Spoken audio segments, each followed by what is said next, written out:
आइए जानते हैं मेरे बचपन की दिवाली। मैं एक छोटे से शहर में उसके पास बसे हुए एक गांव में मेरा बचपन गुजरा था, जहां हर त्यौहार सबका होता था, चाहे ईद हो या दिवाली।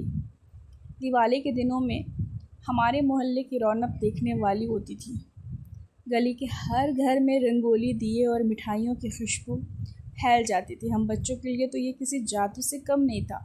मुझे याद है, हर साल जैसे ही दिवाली पास आती थी, मेरी दोस्तें अपने घर के आंगन में मिट्टी के दिए सजाती थी और हम घरौंदे बनाया करते थे। और मेरे पापा घरौंदे को सजाने की तरीक़े हमें बताया करते थे कि कैसे हम उसे और अच्छा बना सकते हैं। मैं भी अपने दोस्तों के साथ दिए धोती थी, उनमें तेल डालती थी और बाती लगाती थी। जब वो दिया जलाती थी तो उसका चेहरा वैसे ही चमक उठता था जैसे आसमान में चमकते हुए तारे।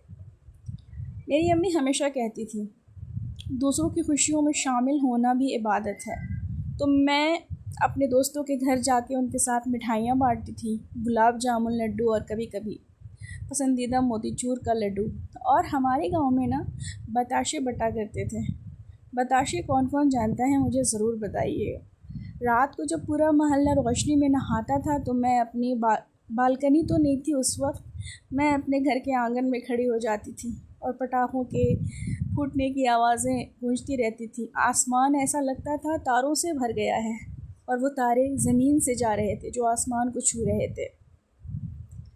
मैं कहती थी, अम्मी देखिए ना, आसमान ज़मीन पर उतर आया है। मेरे में मुस्कुरा कर कह देती, हाँ बेटा, जब दिलों में रोशनी होती है ना तो हर जगह उजाला हो जाता है। उस दिन ना हमें ये फ़र्क पड़ता था कि कौन किस मज़हब का है, कौन हिंदू है, कौन मुसलमान है। बस हम एक साथ हंसी खुशी और रोशनी और अपनापन का वो लम्हा एंजॉय किया करते थे।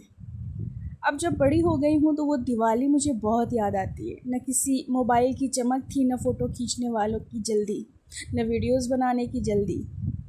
बस दिलों में रोशनी थी और बचपन की सच्ची दोस्ती और मासूम से एहसासात थे।